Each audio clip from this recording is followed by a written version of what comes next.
ऐतिहासिक रैली सफीदो नगरी में है तो नाग क्षेत्र धाम को कोई भूल सकता है? पीछे से आवाज नहीं आई, कोई भूल सकता है क्या? नाग क्षेत्र धाम की, नाग क्षेत्र धाम की। आज हमारे बीच में कुछ ही क्षणों बाद माननीय मुख्यमंत्री नायब सिंह सैनी जी हमारे सफीदों की विकास रैली को चार चांद लगाने के लिए पहुंचने वाले हैं। इसी सभा के अंदर मौजूद हमारे मेरे कर्णधार, मेरे मार्गदर्शक मंत्री, कैबिनेट मंत्री के रूप में कृष्णलाल पवार जी, कृष्ण बेदी जी, डॉक्टर कृष्णलाल मिड्डा जी, जिला प्रभारी मदन गोयल जी, तेजेंद्र ढूल जी और हमारे इस सफीदो विधानसभा के लोकप्रिय विधायक दादा राम कुमार गौतम जी, सम्मानित मंच और मेरे सामने मेरे देव तुल्य सफीदो विधानसभा के कोने कोने से आए हुए मेरे भाई बंधु, मातृशक्ति, छायाकार, कलाकार बंधु, आप सबको हाथ जोड़ करके राम राम करता हूं। मैं आप सभी का इस मंच के माध्यम से सफीदो विधानसभा के साथ साथ मैं जुलाना विधानसभा के लिए भी धन्यवाद और आभार व्यक्त कर रहा हूं कि आपने कोने कोने से माननीय मुख्यमंत्री नायब सिंह सैनी जी के हाथ मजबूत करे, सफीदों के अंदर कमल का फूल खिलाया और जुलाना विधानसभा के अंदर कमल का फूल खिलाने में कोई कमी नहीं छोड़ी। मैं इस मंच के माध्यम से आपका धन्यवाद और आभार व्यक्त करता हूं। और आज इस पावन और ऐतिहासिक दिन में मैं दादा राम कुमार गौतम को मैं ऐतिहासिक रैली के लिए बहुत बहुत बधाई देता हूं और बहुत बहुत मैं उनका आशीर्वाद भी लेना चाहूंगा कि इस तरीके से समागम में एक पंडाल के अंदर भी इकट्ठा करा जा सकता है। मैं दादा राम कुमार गौतम को भी मैं बहुत बहुत धन्यवाद करता हूं कि इस सफीदो विधानसभा को चमकाने में आज कोई कमी नहीं छोड़ेंगे। साथ साथ में आज जो पिटारा है माननीय मुख्यमंत्री जी के मुखारविंद से जो हमें मिलेगा, मैं उसको भी अभी मंच के माध्यम से आपका धन्यवाद व्यक्त करता हूं। बहुत बहुत धन्यवाद। जय हिंद, जय भारत। धन्यवाद। तो ये थे कैप्टन योगेश बैरागी जो कि जुलाना विधानसभा से बीजेपी के प्रत्याशी थे और आज इस मौके पर सफीदों के धन्यवाद इनका रैली में पहुँचे और उन्होंने अपने दो शब्द और कहे। अब आग्रह करूंगा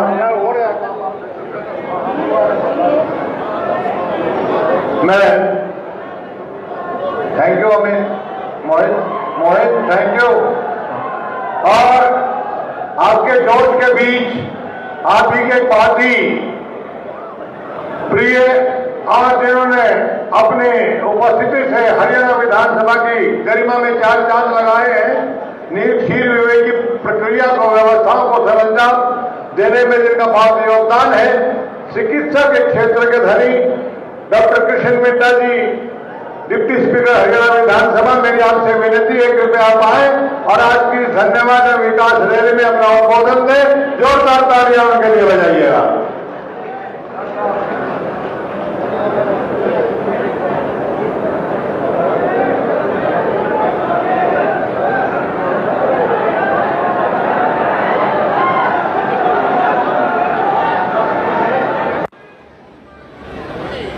सबसे पहले तो मैं धन्यवाद करना चाहूँगा दादा गौतम जी का, जिन्होंने हमें इतना प्यार, इतनी मोहब्बत दी और निमंत्रण दिया। इसके लिए मैं दादा गौतम का बहुत बहुत आभार व्यक्त करता हूँ। वहीं पर मेरे छोटे भाई योगेश जी, मंत्री कृष्ण पवार जी, मंत्री कृष्ण बेदी जी, तमाम मंच पर विराजमान सभी साथीगण और सफीदो विधानसभा से आए हुए मेरे बुजुर्गों, नौजवान साथियों, गंगा गोरी गायत्री तुल्य मेरी मातृशक्ति, वैश्य कृषि प्रधान देश का भविष्य, प्यारे बच्चों, आज क्योंकि माननीय मुख्यमंत्री जी थोड़ी ही देर में आ रहे हैं तो मैं सफीदो वासियों की तरफ से माननीय मुख्यमंत्री जी को ये कहना चाहता हूं, क्योंकि कई जनसभाओं को उन्होंने संबोधित करना है, तो सफीदो जन सभी लोग वासियों की तरफ से एक ही बात कहना चाहते हैं कि राह देखेंगे तेरी, कि राह देखेंगे तेरी, चाहे जमाने लग जाए, जमाने लग जाए, जमाने लग जाए, या तो तू जल्दी आ जा या हम ही ठिकाने लग जाए, ठिकाने लग जाए। तो सबसे पहले तो मैं आप सबका भी धन्यवाद करता हूं और आप सबसे निवेदन करता हूं कि एक ऊंचे स्वर में जयकारा लगाएंगे, भारत माता की, भारत माता की। दादा गौतम को भी बहुत बहुत बधाई देता हूं इस उम्र में इतना बड़ा जलवा, और इनकी पूरी टीम को भी बहुत बहुत बधाई देता हूं जो निरंतर आप लोगों को बुलाने में मेहनत करते रहे। कलीराम जी, मोरखी जी और सभी साथीगण, आप जिस प्रकार से जानते हैं कि अपने प्रांत के माननीय मुख्यमंत्री नायब सैनी जी जिन्होंने शुरुआत की कि नॉन स्टॉप हरियाणा, और उसी गति से धन्यवाद और विकास रैली के नाम से आप लोगों को जनसभा को संबोधित करेंगे। माननीय मुख्यमंत्री जी के मन में विचार आया कि जींद की धरती का मैं बहुत बहुत धन्यवाद करता हूं जिन्होंने 5 में से 4 सीटें जिताने का काम किया और भारतीय जनता पार्टी की झोली में डालने का काम किया। वहीं पर मैं ये भी कहना चाहता हूं माननीय मुख्यमंत्री जी से कि जितना प्यार, जितना लाड जींद की जनता आपसे करती है कि आप देख सकते हैं कि किस प्रकार 5 में से 4 सीटें देने का काम किया। एक बहुत बड़ा हल्ला गुल्ला मचा हुआ था चुनाव के समय में कि कांग्रेस आएगी, कांग्रेस आएगी, कांग्रेस आएगी, लेकिन आप लोगों के प्यार, आप लोगों की मोहब्बत ने साबित कर दिया सब कुछ धरा का धरा रह गया। वो कहते हैं, भाई एक छोटी सी बात याद आ रही है, भाई एक बार एक शराबी जो थाने के बाहर बड़ा रोड़ा कर रहा था, एसएचओ ने भी धड़ी धड़ी की गाड़ी काट रहा था, सरकार ने भी उल्टा सीधा कह रखा था, दारू पीने लग रहा था बहुत जबरदस्त और उल्टा सीधा बोलने लग रहा था। इतने में एसएचओ ने उस शराबी को अंदर बुलाया, भाई बुला के उसका अच्छा झंबा लाया और बाहर भेजा। तो वो आदमी, वो शराबी कहने लगा, सरकार नुमाई दिखे सी बाहर से तो भीतर तो सराटा ही उठ रहा है। कांग्रेस वालों को पता नहीं था कि जो माननीय मुख्यमंत्री जी ने काम किया, जो उनके कार्यशैली, जो उन्होंने उन बच्चों को वचन दिया कि जिस दिन मैं शपथ लूंगा उसी दिन इन 24,000 बच्चों को नौकरी देने का काम करूंगा। आप सबकी उस मोहब्बत ने तीसरी बार हरियाणा के अंदर सरकार बनाने का काम किया। जो लोग ये सोच रहे थे कि कांग्रेस की सरकार आएगी, वो सब धरा का धरा रह गया। आज आपकी भूमि पर माननीय मुख्यमंत्री जी आएंगे। मैं ये भी कहना चाहता हूं, आपकी तरफ से सिफारिश करना चाहता हूं कि जब जब सत्ता आई, आप लोगों ने भारतीय जनता पार्टी की झोली में सीट नहीं डाली, लेकिन इस बार आपने भारतीय जनता पार्टी की झोली में सीट डालने का काम किया। आपकी तरफ से एक बात कहना चाहता हूं कि फैसला कुछ भी हो मंजूर होना चाहिए। फैसला कुछ भी हो मंजूर होना चाहिए। जंग हो या जुनून हो, भरपूर होना चाहिए। और कट गई है और कट चुकी है उम्र सारी जिनकी पत्थर तोड़ते तोड़ते। कट चुकी है जिनकी उम्र सारी पत्थर तोड़ते तोड़ते। आज सफीदों वासियों के हाथों में कोहिनूर होना चाहिए। आप इतनी बड़ी जनसभा आप लोगों ने माननीय मुख्यमंत्री जी को धन्यवाद करने के लिए आप आए हैं। मैं आपसे कहना चाह रहा हूं, जहां अपने प्रांत के माननीय मुख्यमंत्री नायब सैनी जी आपका धन्यवाद करेंगे, वहीं पर आप भी मुख्यमंत्री जी का धन्यवाद करेंगे क्योंकि वो लाखों करोड़ों रुपए की सौगात आज सफीदों को देकर जाने वाले हैं। इससे पहले कई सरकारें आई, कई गई, लेकिन क्या सफीदों के अंदर इस प्रकार से काम हुआ? क्या सुविधाओं के अंदर इस प्रकार से ग्रांट आई? आज माननीय मुख्यमंत्री जी सारे रिकॉर्ड तोड़कर सफीदों को सबसे ज्यादा ग्रांट देने का काम करेंगे। और भाइयों, कांग्रेस की हालत तो वैसी हो चुकी है आज के टाइम में, आपने ये तो बाल बाल बचकर राज्यसभा के चुनाव में ही, नहीं तो आजाद कैंडिडेट ने इनका भी खर्चा ला ही दिया था भाई। और ये फिर दोष दे रहे थे, दोष देने का काम कर रहे थे कि भाई भारतीय जनता पार्टी ने साथ दिया, और वो भारतीय जनता पार्टी का एक पदाधिकारी था। भाई ये लोकतंत्र है, किसी को भी चुनाव लड़ने का अधिकार है, कोई भी चुनाव लड़ सकता है। उस आजाद कैंडिडेट के मन में विचार आया कि मैं चुनाव लड़ूंगा, और भारतीय जनता पार्टी के जितने विधायक थे बाकी सबको उन्होंने सपोर्ट करने का काम किया। भाइयों, अब उनमें आपसी ही कलह मचा हुआ है। इसके ऊपर भी मैं एक बात कह सकता हूं आपको, तुम चाहो तो ये व्यापार भी हो सकता है, चाहने वाला तेरा खरीदार भी हो सकता है।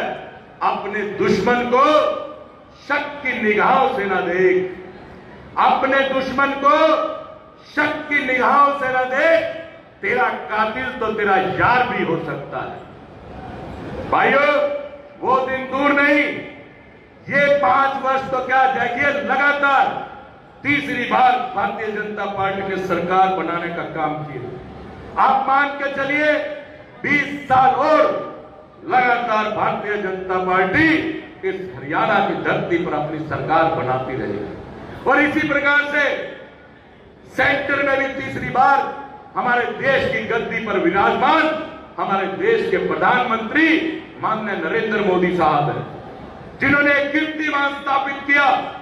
आप जानते हैं कि 2014 से पहले हमारे देश की गिनती संसार के 14वें नंबर पर आती थी। आज पूरे संसार के अंदर, पूरे विश्व के अंदर हमारे देश की गिनती 4थे नंबर पर है। आज वर्ल्ड को कोई भी फैसला लेना हो, इस हिंदुस्तान से बिना बात किए कोई फैसला नहीं लिया जा सकता। ये जलवा है साहब हमारे देश के प्रधानमंत्री नरेंद्र मोदी का। यूक्रेन का युद्ध आप लोगों ने देखा, जो हमारा सबसे बड़ा दुश्मन पाकिस्तान है, उनके बच्चों ने भी हाथ में तिरंगा लेकर चलने का काम किया। इससे बड़ी मिसाल क्या होगी? इसी नाम पर भारत माता की, सबसे बड़े दुश्मन को भी तिरंगा हाथ में लेकर भारत माता की जय कहकर जाना पड़ा। यह जलवा हमारे देश के प्रधानमंत्री नरेंद्र मोदी का। साहब, भारतीय जनता पार्टी की पॉलिसी यह रही कि अंतिम व्यक्ति तक को लाभ मिलना चाहिए। यह बात आप रामायण काल से भी ले सकते हैं। जिस प्रकार मां शबरी को, एक भील को, जो भगवान राम का इंतजार कर रही थी, भगवान राम स्वयं उस नगरी में उसके घर पर पहुंचे और उसके जूठे बेर खाने का काम किया। इससे यह तय होता है कि हमारे देश के प्रधानमंत्री और हमारे प्रांत के माननीय मुख्यमंत्री जी ने भी तय किया कि हम लोग भी पंक्ति में खड़े उस अंतिम व्यक्ति तक को, उस गरीब व्यक्ति तक को लाभ पहुंचाने का काम करेंगे, और ऐसी पॉलिसी लाने का काम किया जो अंतिम से अंतिम व्यक्ति तक को लाभ मिला। कांग्रेस आज बौखलाहट में है, उनके पास कुछ बचा नहीं है। भाइयों, अभी कलीराम जी मेरे को कह रहे थे, मैं 2-4 लाइन लिख रहा था, बोला भाई ये लाइन हमारे को समझ नहीं आ रही, डॉक्टर की तरह ही तेने दवाई सी लिख दी। मैंने कहा कि भाई पेशे से डॉक्टर हूं, डॉक्टर की तरह ही राइटिंग लिखता हूं। भाइयों, एक बात इनकी बात पे भी याद आ गई। एक बार एक डॉक्टर ने दवाई प्रिस्क्रिप्शन लिखी और बेचारा दवाई टोटता रहे, उसको पाई नहीं। 2 दिन के बाद डॉक्टर के पास आया, डॉक्टर साहब ये 5 दवाई तो पा गई, ये ऊपर वाली दवाई पता नहीं लग रही कौन सी है, ये बताइए। भाई मैंने तो सबसे पूछ ली, कोई तो कल मंगा दूंगा, कोई तो समझ नहीं आ रही ये कौन सी दवाई लिखी है। डॉक्टर बोला भाई ये दवाई की तो पेन चला के देख रखा है। तो यही कलीराम जी को कहना चाहता हूं, कलीराम जी डॉक्टर की राइटिंग के चक्कर में ना पड़ो, डॉक्टर की राइटिंग तो ऐसी रहेगी। बात चल रही थी कांग्रेस की, भाई आज कांग्रेस के हालात ऐसे। मेरे पास में एक बार एक मरीज आया, बोला जी नजला जुकाम बहुत पुराना है और सुना है कि आप देसी दवाई देते हो। मैंने कहा भाई ठीक है, इसमें भाई 250 ग्राम दूध ले ले, उसमें काजू पिस्ता बादाम डाल ले और थोड़ी सी काली मिर्च, 1 चम्मच देसी घी डाल के उकड़ू बैठ के फूंक मार मार के पी, इससे तेरा जुकाम 1 सप्ताह में ठीक हो जाएगा। हर रोज बैठ के पी। बोला डॉक्टर साहब मेरा इतना जुगाड़ नहीं है, ना तो मेरे पे कोई ड्राई फ्रूट है, ना ही काली मिर्च, ना ही देसी घी है। मैं बोला भाई फिर बता तेरे पे है के? बोला डॉक्टर साहब अपने पे तो उकड़ू और फूक फूक रहे और कीमे नहीं है, और आज कांग्रेस के पास भाइयों उकड़ू और फूक फूक रह रही है और उसके पास कुछ भी नहीं बचा। भाइयों मैं आपको कहना चाहता हूं, अगर आपका कोई उद्धार कर सकता है तो भारतीय जनता पार्टी कर सकती है। अपने प्रदेश के माननीय मुख्यमंत्री नायब सैनी जी कर सकते हैं। आप खुद देख सकते हैं कि वो 24 घंटे में से 18 घंटे काम करने का काम करते हैं। आप 12 बजे पहुंच जाइए उनके निवास स्थान पर, आप 2 बजे पहुंच जाइए उनके निवास स्थान पर। अगर वो रात को 2-3 बजे दिल्ली या कहीं से अपने निवास स्थान पर पहुंच जाते हैं, अगर लोग खड़े हैं तो उनसे मिलकर जाते हैं। ये साहब, ये हमारा जो मुख्यमंत्री है, थका सा मुख्यमंत्री है साहब, अगर एक दिन नींद पूरी ना हो तो हमारा चेहरा बता देता है कि इंसान थका हुआ। लेकिन हमारे प्रांत के माननीय मुख्यमंत्री जी को कोई नहीं कह सकता कि ये व्यक्ति थका हुआ है। अनथका सा हर समय एक मुस्कुराहट के साथ सामने लोगों के जाना और उसी प्रकार से उनके कार्य करने का काम हमारे प्रांत के माननीय मुख्यमंत्री नायब सैनी जी करते हैं।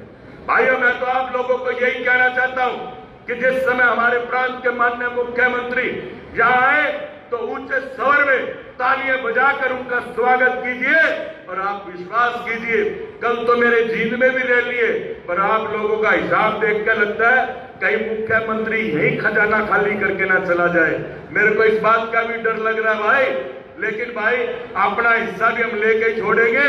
यही आपसे कहने आया हूं कि आप जिस समय मुख्यमंत्री जी आए, क्योंकि जब किसी से कुछ लेना होता है तो शासक के रूप में खड़ा होना पड़ता है, पर हमारे मुख्यमंत्री दिल के इतने बड़े हैं, आप तालियों की गड़गड़ाहट से उनका स्वागत करना, और आप विश्वास करना आपने कल्पना भी नहीं की होगी जितनी सौगातें वो सफीदों को देकर जाने का काम करेंगे। एक बार पुनः मैं आप सबका बहुत बहुत आभार व्यक्त करता हूं, बहुत बहुत धन्यवाद करता हूं कि आप लोगों ने इतनी प्रेम मोहब्बत दी, और तीसरी बार भारतीय जनता पार्टी के माननीय मुख्यमंत्री नायब सैनी जी को ये सत्ता देने का काम किया, इसके लिए भी आपका बहुत बहुत धन्यवाद करता हूं। इसलिए मैं आप सबको एक ही बात कहूंगा कि एक ऊंचे स्वर में पूरा अच्छी आवाज से जयकारा लगना चाहिए, ताकि पता लगे कि सफीदों वाले का जो जोश है वो आज भी है। भारत माता की, भारत माता की जय हिंद, जय भारत, जय हरियाणा। धन्यवाद डॉक्टर साहब, आपने बहुत आत्मीयता के साथ अपनी बात को रखा है, और जहां तक मैं समझता हूं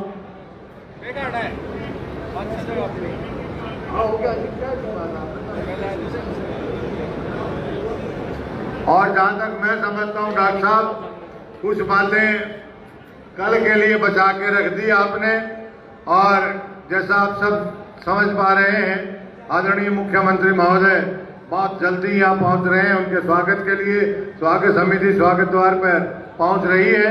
तब तक भाई अमित सैनी जी एक बार फिर अपनी प्रस्तुति दीजिएगा। तो आप देख रहे हैं तस्वीर, इन तस्वीरों को शेयर करते रहे और कमेंट भी करें कि अब कुछ ही देर में मुख्यमंत्री यहाँ पहुँचने वाले हैं। जैसे ही मुख्यमंत्री पहुँचेंगे हम आपके सामने फिर रूबरू होंगे। तब तक के लिए नमस्कार दोस्तों, जय हिंद, जय भारत। खबर को शेयर करना बोले, कमेंट भी करें।